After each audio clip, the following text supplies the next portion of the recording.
para escuchar un nuevo reto. Enseñanza para tu vida. Principios que forjarán tu carácter. Palabras que te alientan. Bienvenidos al Tabernáculo Bíblico Seguidores de Jesús. Escucha Palabra de Dios.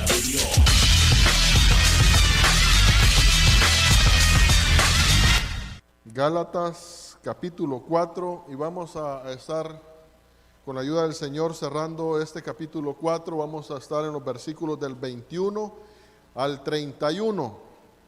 Gálatas 4, del 21 al 31. He titulado el estudio de esta noche, ¿esclavos o libres? Cuando tenga Gálatas, deme un fuerte amén.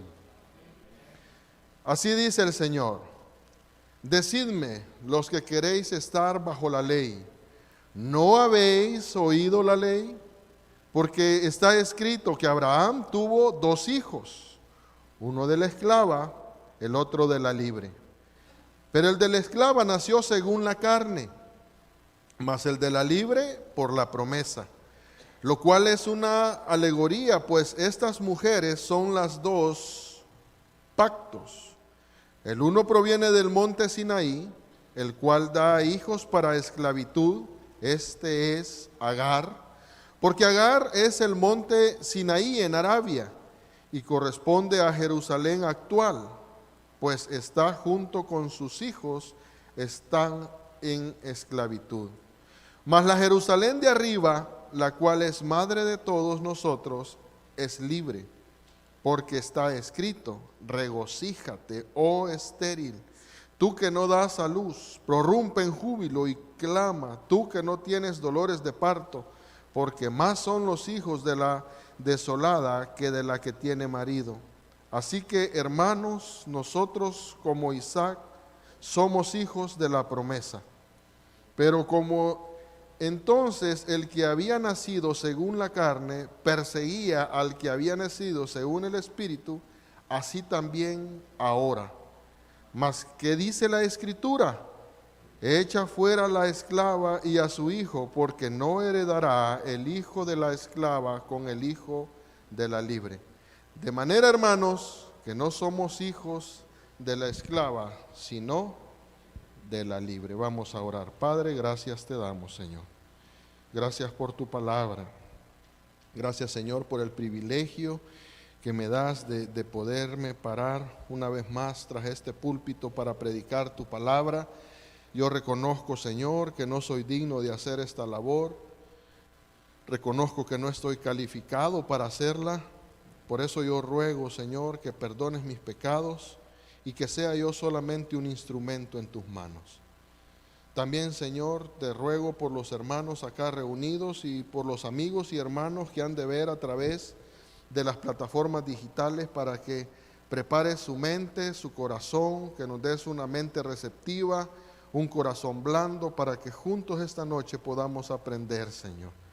Aprender que solamente puesta nuestra fe en Jesucristo podemos ser justos delante de ti. Ayúdanos, Señor. En el nombre de nuestro Señor Jesucristo hemos orado. Amén y amén. Pueden tomar asiento, mis hermanos. Ya como hemos venido hablando desde el capítulo 3 y también en este capítulo 4, hemos venido viendo cómo Pablo ha defendido la justificación por la fe, sin las obras.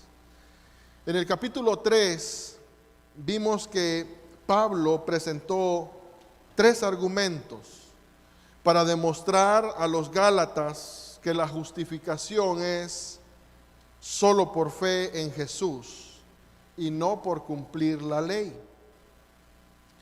Y esta noche vamos a ver un cuarto argumento, porque Pablo, después en este capítulo 4, después de abrir su corazón para hablar a los gálatas, para hacerlos razonar, para que ellos pensaran en la relación que ellos tenían, ya para cerrar este capítulo 4, él vuelve otra vez y les da un argumento teológico para convencerlos del error en el que ellos se encontraban. Por eso también se piensa que este capítulo 4 debería de terminar en el versículo 1 del capítulo 5, que dice: estad pues firmes en la libertad con que Cristo nos hizo libres, y no estéis otra vez sujetos al yugo de la esclavitud. Y por esa razón yo quisiera que regresáramos un poco al capítulo 3 en forma de introducción rápidamente, para recordar esos 3 argumentos que Pablo ha presentado, para que luego podamos entrar mejor y tener una mejor comprensión de este 4.º argumento que Pablo va a dar acerca de la justificación solamente por fe. En el capítulo 3, en los versículos del 6 al 9, vimos cómo Pablo presenta a Abraham como ejemplo. Y él dice: así Abraham creyó a Dios y le fue contado por justicia. Sabed por tanto que los que son de fe, estos son hijos de Abraham. Y la Escritura, previendo que Dios había de justificar por la fe a los gentiles, dio de antemano la buena nueva a Abraham, diciendo: en ti serán benditas todas las naciones, de modo que los de la fe son bendecidos con el creyente Abraham. Luego en los versículos del 10 al 14 da un segundo argumento, y es que ahí comienza a decirle: los que tratan de justificarse a través de la ley, los que tratan de justificarse a través de sus propias obras, están bajo maldición. Y les recuerda Deuteronomio capítulo 27 versículo 26, que dice: maldito el que no confirmare las palabras de esta ley para hacerlas.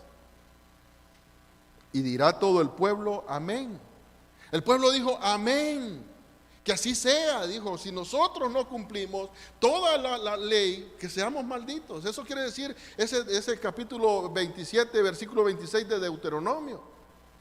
Entonces, el objetivo de Pablo en este segundo argumento es mostrarle a los gálatas que cualquier falla, por mínima que sea, aquellos que tratan de justificarse a través de la ley, si fallaban mínimamente, iban a ser condenados. Iba a venir el juicio de Dios. Les muestra a los gálatas que nadie puede cumplir todos los mandatos de la ley, y que una pequeña violación de la ley merece la maldición de Dios. En Santiago capítulo 2 versículo 10 dice que porque cualquiera que guarde toda la ley, pero ofendiere en un punto, se hace culpable de todos. Y Gálatas, en este capítulo 3, versículos del 10 al 14, Pablo lo dice de esta manera en su segundo argumento: porque todos los que dependen de las obras de la ley están bajo maldición, pues escrito está: maldito todo aquel que no permaneciera en todas las cosas escritas en el libro de la ley para hacerlas. Y luego dice el verso 11: y por la ley ninguno se justifica para con Dios, es evidente, porque el justo por la fe vivirá. Y la ley no es de fe, sino que dice: el que hiciere estas cosas vivirá por ellas.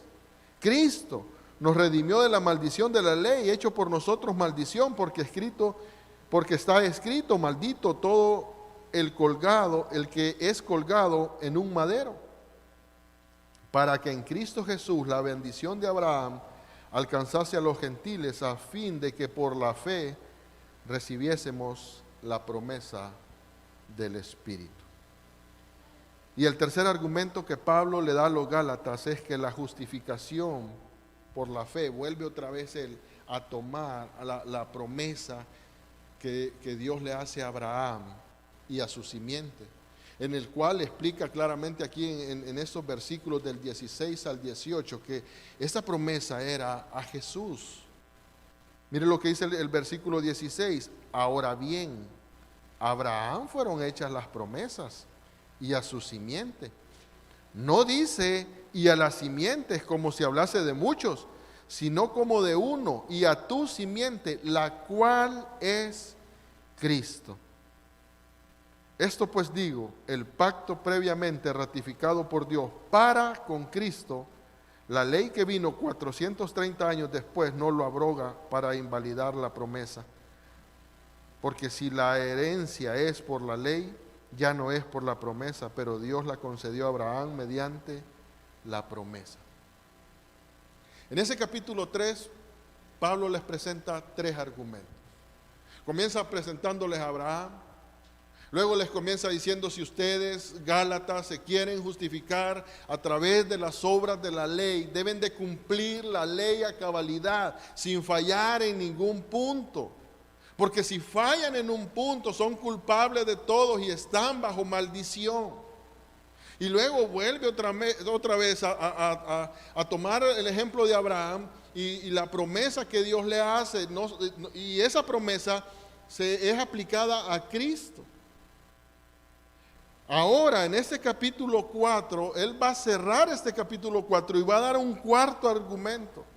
Y Pablo, guiado por el Espíritu Santo, usa la analogía de Isaac e Ismael con el propósito de mostrar a los judaizantes y a la iglesia en Galacia que el plan de redención de Dios siempre ha sido por gracia.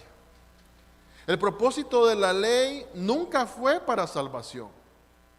Y lo hemos aprendido aquí mediante estos estudios de Gálatas. El propósito de la ley primeramente es revelar el carácter justo, santo de Dios.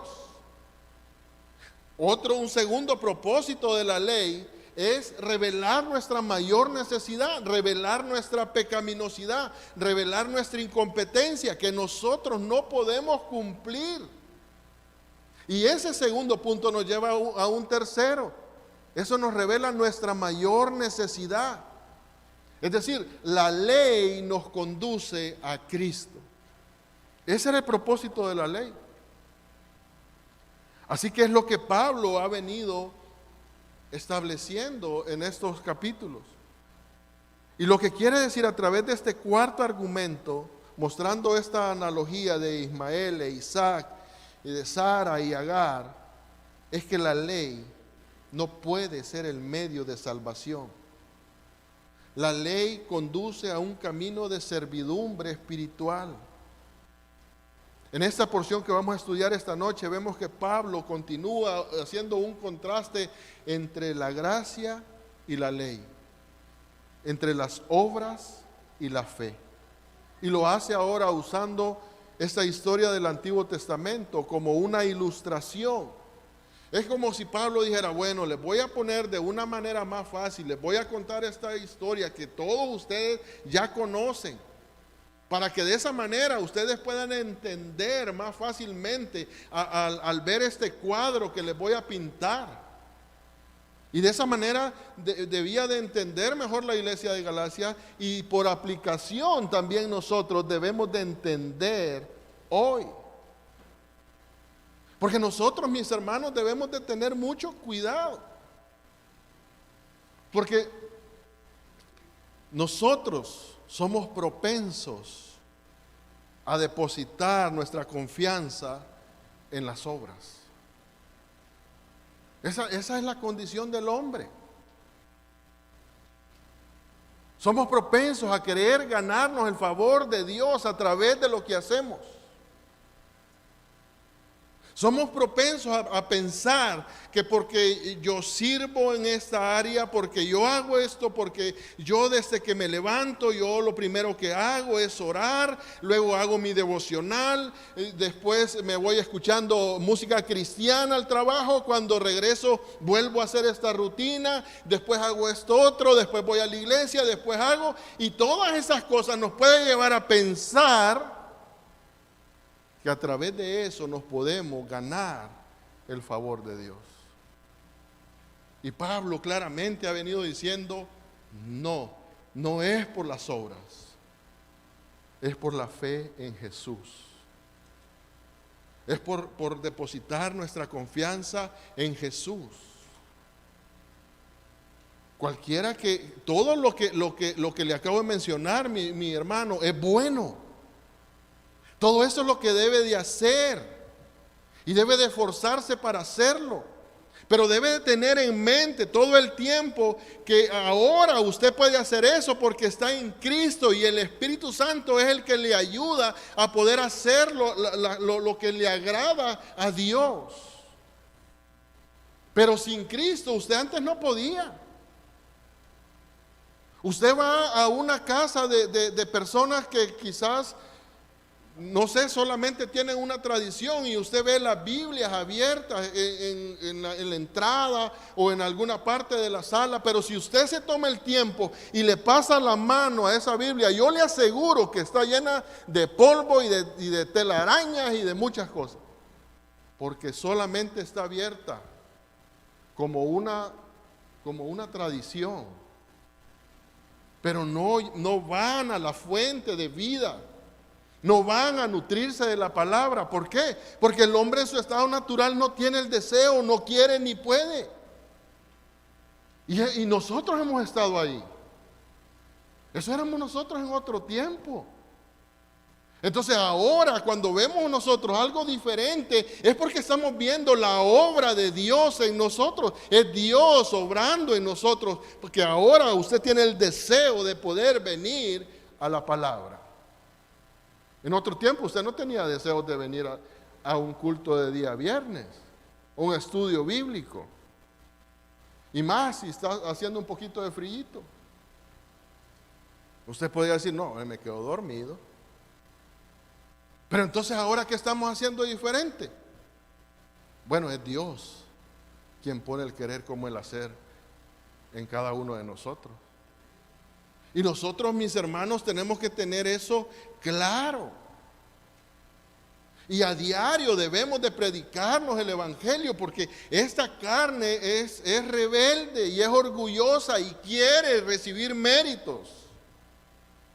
Quiere mire, eso de decir, bueno, es que yo hago esto y hago el otro, pero yo no lo hago, simplemente yo lo hago para el Señor. Ahí en esa frase muchas veces hay mucho orgullo. Por eso nosotros debemos a diario venir y predicarnos el Evangelio. Y reconocer que no se trata de nosotros, sino que se trata de Dios. Todo, la gloria siempre es para Dios, porque la salvación y todo es una obra de gracia y es una obra soberana de Dios, y nosotros no tenemos nada de qué gloriarnos, porque nosotros estábamos muertos espiritualmente. De esa manera nos vamos a mantener al límite, vamos a mantener la carne. Porque mientras nosotros reconozcamos que es la gracia de Dios, entonces eso nos va a llevar siempre a poner nuestra mirada en Jesús. Pero cuando usted comience a ver sus obras, lo que yo hago, lo que la gente me mira hacer, lo que los demás nos dicen, entonces peligrosamente usted comience a poner su mirada en usted mismo. Y hay que tener cuidado con eso. Con esto en mente, hermano, vamos a nuestro texto base y veamos este cuarto argumento.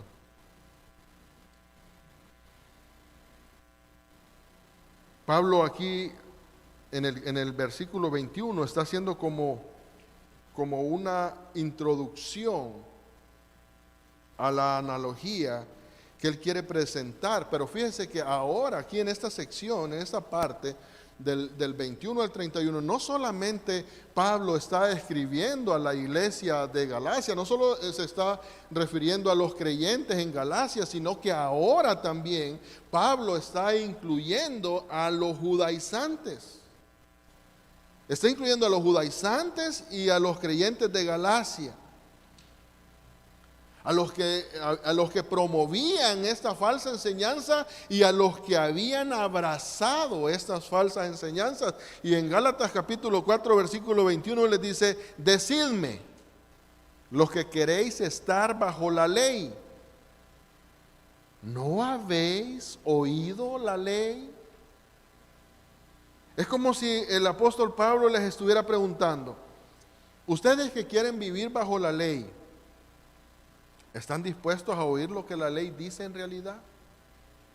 Porque les dice, ¿ustedes no han oído? Y les está escribiendo directamente a los que promovían el legalismo. Por eso ahora les va a decir, los que quieren estar bajo la ley, viviendo bajo la observancia de la ley, y tener una relación en base a sus obras, a ellos les va a comenzar a hablar. A los que tratan de justificarse,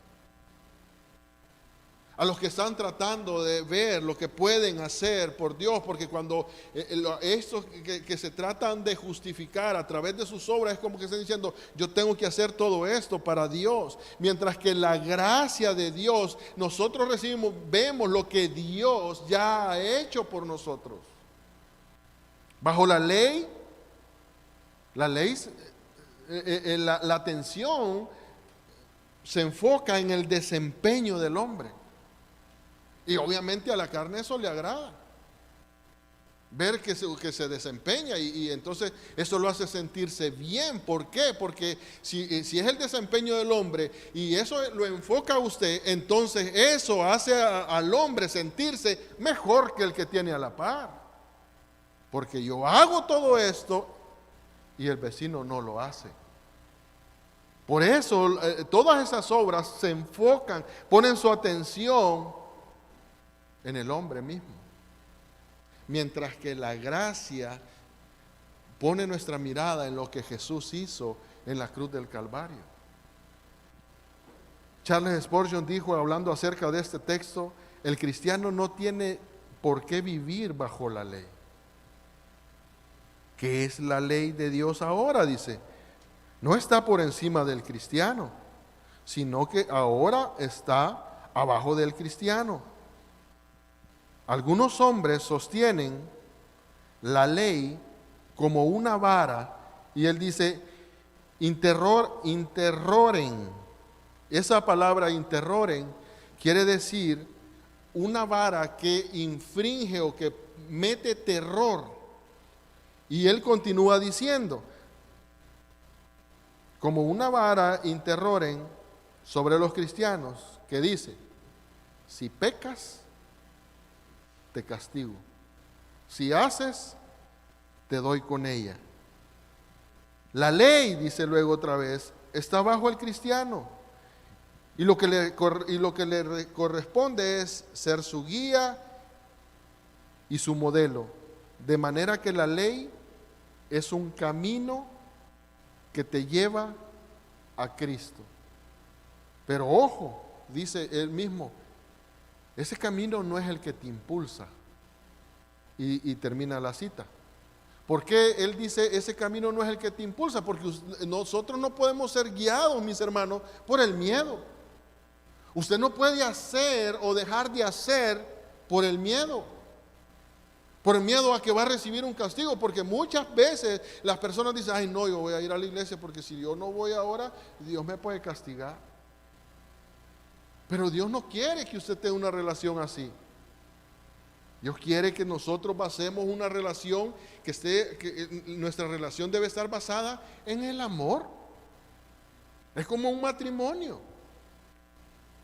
Usted no quiere decir, bueno, yo tengo que hacer esto porque si yo no lo hago, mi esposa se enoja. Usted no va a decir, yo le voy a llevar flores a mi esposa y cuando ella diga, gracias por las flores, y usted va a decir, bueno, eso es lo que tocaba. Eso es lo que ya estaba escrito, traer flores a la esposa. No, usted va a traer flores a su esposa porque es algo que a usted le nace en su corazón. Usted quiere agradar a su esposa. Y la esposa también, viceversa, quiere agradar al esposo, no va a hacer nada por miedo.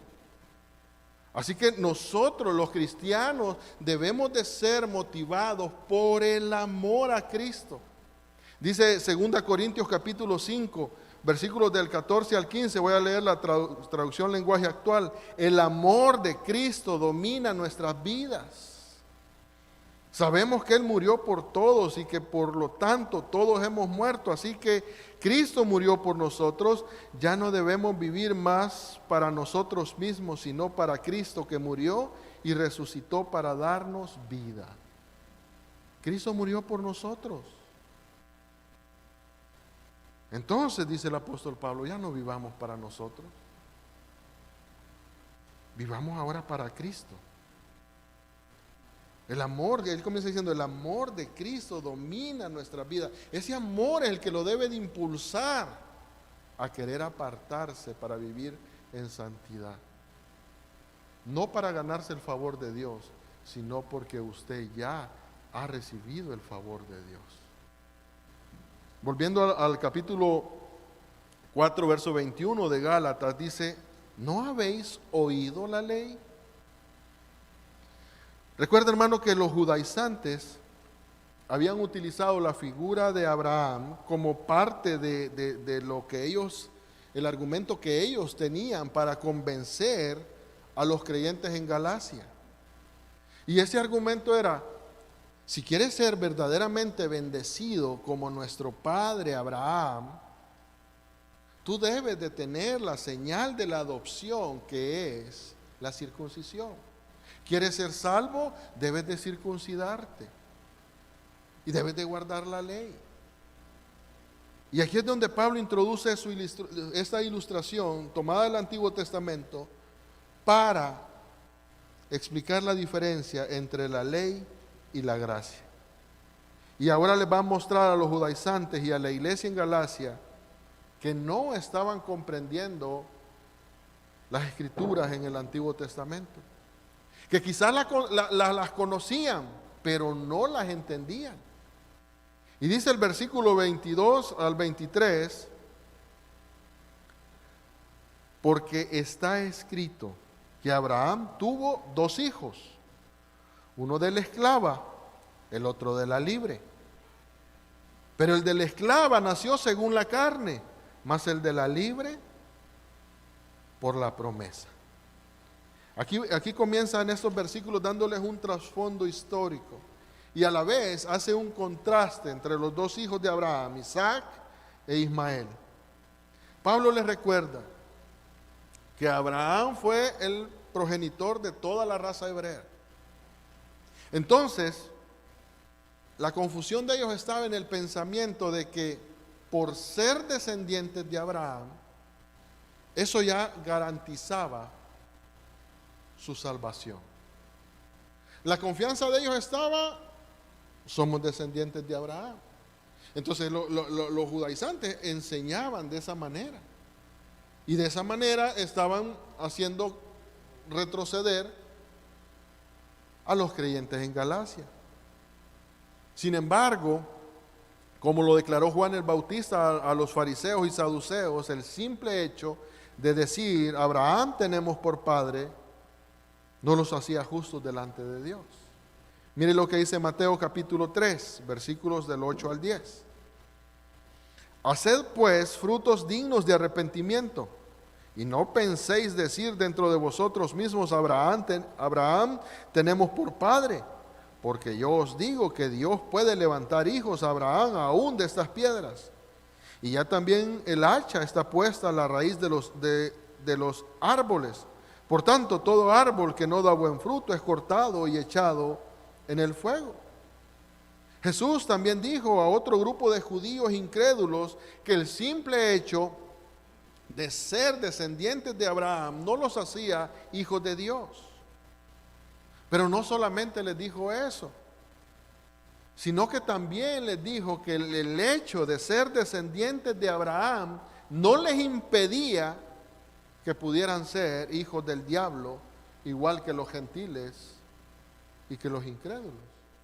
Mire lo que dice Juan capítulo 8, versículos del 39 al 44. Respondieron y le dijeron, nuestro padre es Abraham. Jesús les dijo, si fueseis hijos de Abraham, las obras de Abraham harías. Pero ahora procuráis matarme a mí, hombre que os he hablado la verdad, la cual he oído de Dios.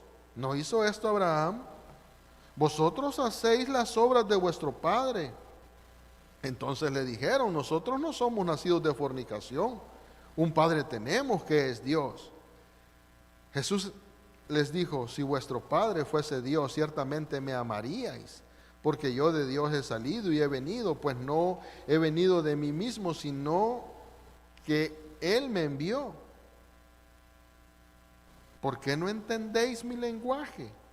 ¿Por qué no podéis escuchar mi palabra? Verso 44, vosotros sois de vuestro padre el diablo, y los deseos de vuestro padre queréis hacer. Él ha sido homicida desde el principio y no ha permanecido en la verdad, porque no hay verdad en él. Cuando habla mentira, de lo suyo habla, porque es mentiroso y padre de mentira. Tanto vemos que Jesús, como Juan el Bautista también, les muestra que no solamente era, que no podían estar ellos confiados solamente en el hecho de, bueno, Abraham tenemos por padre, nosotros somos salvos porque somos descendientes de Abraham. Aquí le muestran, eso no te impide, no solamente no te da el derecho, te garantiza ser hijo de Dios, sino que también no impedía que pudieran ser hijos del diablo. Volviendo al texto de Gálatas, los legalistas que estaban en la iglesia de Galacia estaban enseñando eso. Somos bendecidos porque somos hijos de Abraham. Entonces el punto que trae Pablo es, sí, son hijos de Abraham.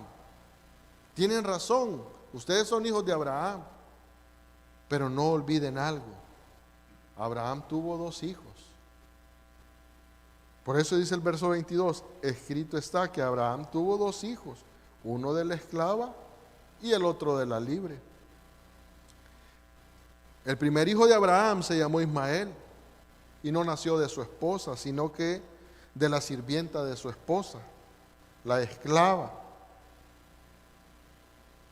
El primer hijo nació de un plan equivocado para tratar de ayudar a Dios, porque Sara no podía quedar embarazada. Entonces el primer contraste que Pablo va a establecer es entre el cristianismo real y el legalismo, entre la libertad y la esclavitud. Un hijo de Abraham nació de una esclava y el otro nació de una mujer libre.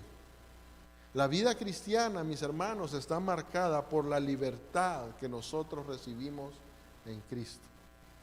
Ya no somos más esclavos, ahora somos libres. Pero esa libertad no debemos de confundirnos, como lo hemos dicho en otras ocasiones. Esa libertad no es un llamado a libertinaje, a vivir como queramos, no. Esa libertad es libertad que ahora tenemos para adorar a Dios. Antes no podíamos. Antes no podíamos estar en una reunión como esta. Antes no podía usted adorar a Dios, cerrar sus ojos, darle alabanzas a Dios. Pero ahora Cristo nos ha hecho libres para poder hacerlo. Y esa libertad es a la que está marcada la vida cristiana. En ese contraste que estaba haciendo Pablo en esos textos podemos ver que el legalismo es vivir según la carne. El legalismo es vivir según la carne. El legalismo niega la promesa de Dios. El legalismo es tratar de abrir un camino hacia Dios a través de mis propias obras. Y Pablo les está haciendo ver eso a los legalistas, a los judaizantes, a los que viven de esa manera. Y él les dice, sí, ustedes son descendientes de Abraham, pero según la carne. Mire lo que dice el versículo 23. Pero el de la esclava nació según la carne, mas el de la libre por la promesa. Si usted se fija en el texto, aquí hay distinciones entre ambos hijos. Y esas distinciones no están basadas en Abraham. Esas distinciones de estos hijos están basadas en las madres de los hijos. Dos madres diferentes. Tuvieron el mismo padre. Dos madres diferentes. O sea, la distinción que está haciendo el apóstol Pablo no es que el papá, son dos madres diferentes. La herencia que viene de la esclava de Agar fue perdición, fue servidumbre. Mientras la herencia de la promesa es salvación y libertad. Lo que Pablo quiere mostrar a la iglesia de Galacia es que el legalismo no es igual a una vida espiritual, porque ellos pensaban que viviendo de esa manera legalista, ellos estaban viviendo espiritualmente. Y Pablo les está diciendo, ustedes no están viviendo espiritualmente, sino que el legalismo a ustedes los está llevando a vivir bajo las obras de la carne. Y lo mismo para nosotros, hermanos. Si nosotros queremos vivir en un legalismo, eso nos va a conducir a las obras de la carne. Porque estos judaizantes pensaban que ellos iban a ser bendecidos por lo que hacían. Porque no pensemos, ellos sabían lo que hacían. No, ellos pensaban que haciendo esto, ellos iban a ser bendecidos. Entonces, el apóstol Pablo les está enseñando que no están viendo el texto como realmente es. Les está mostrando que no están en una relación correcta con Dios.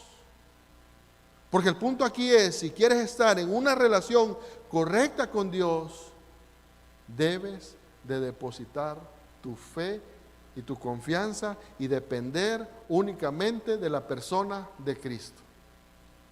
Porque no se trata del hombre. Una y otra vez lo hemos venido diciendo, no se trata de usted. No se trata de mí, no es que usted sea especial. No es que usted sea mejor que el vecino. No es que usted sea mejor que su hermano en sangre. No es que usted sea mejor que los amigos que usted tuvo en el pasado y que usted fue más inteligente y que usted decidió dejar aquella vida atrás y cambiar. No. Es la misericordia de Dios la que nos alcanzó, mis hermanos. Y nosotros debemos de entender eso. Si quieres estar en una relación correcta con Dios, deposita tu fe en Jesús. Es la única manera. El segundo hijo de Abraham, Isaac, quien fue el hijo de Sara, la mujer libre, el hijo de la promesa, y nació milagrosamente. Yo me imagino todos conocen esa historia.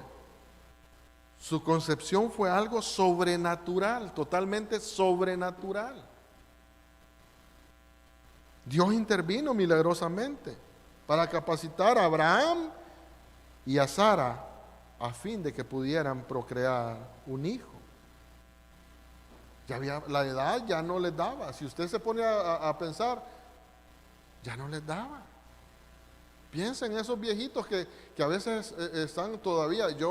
Aquí en los Estados Unidos yo me admiro porque hay unos viejitos tan recontra viejitos en los súperes trabajando y manejando.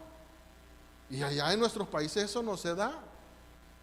O sea, uno ya no los mira así de activos. Aquí uno los ve y andan trabajando.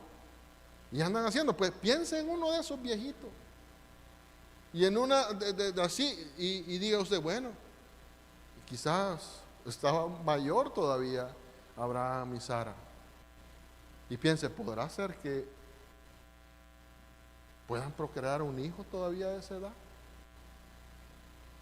Obviamente usted eso va a decir, no, eso es ilógico pensar eso. Pero bueno, mire, aquí es algo sobrenatural. Sara era una mujer anciana y aparte de eso estéril. Dice Hebreos 11:11, por la fe también la misma Sara, siendo estéril, recibió fuerza para concebir y dio a luz aún fuera del tiempo de la edad, porque creyó que era fiel quien lo había prometido. Cuando Isaac nació, Abraham tenía 100 años y Sara tenía 90. Mire lo que dice Génesis 17:17. Entonces Abraham se postró sobre su rostro y se rió y dijo en su corazón: hombre de 100 años, ¿ha de nacer hijo? Hombre de 100 años, dice, ¿ha de nacer hijo? Y Sara ya de 90 años, ¿ha de concebir? Pregunta. Un poco más adelante en el capítulo 21, versículo 5 dice: y era Abraham de 100 años cuando nació Isaac, su hijo. Un nacimiento milagroso. Los gálatas debían de entender eso. Ismael representa el camino del hombre, que es según la carne. Con eso voy terminando ya porque el tiempo no nos da.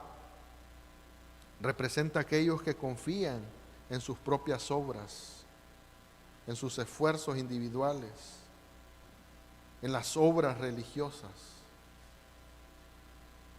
Ismael representa el legalismo, mientras que Isaac representa el camino de Dios, que es por la promesa. Representa el camino de la fe, representa la justicia imputada por Dios, representa a los que han tenido un nacimiento espiritual porque han confiado en la obra de Jesucristo. Que el Señor les bendiga. Vamos a orar. Padre, gracias te damos, Señor, en esta hora. Gracias por escuchar este mensaje. Esperamos que haya sido de edificación para su vida. Si usted no conoce de Jesús y en este día está arrepentido de sus pecados, ore de esta manera: Señor Jesús, en este momento me arrepiento de mis pecados. Reconozco que tú eres mi único y suficiente Salvador personal. Creo que eres Dios, que moriste en la cruz por mis pecados y que resucitaste al tercer día. Me arrepiento y me confieso pecador. Señor, perdóname y acéptame como tu Hijo. Doy gracias al Padre por enviar a su Hijo a morir en la cruz por mi lugar. Gracias, Jesús, por aceptar mi vida. En Cristo Jesús, Señor y Dios nuestro. Amén.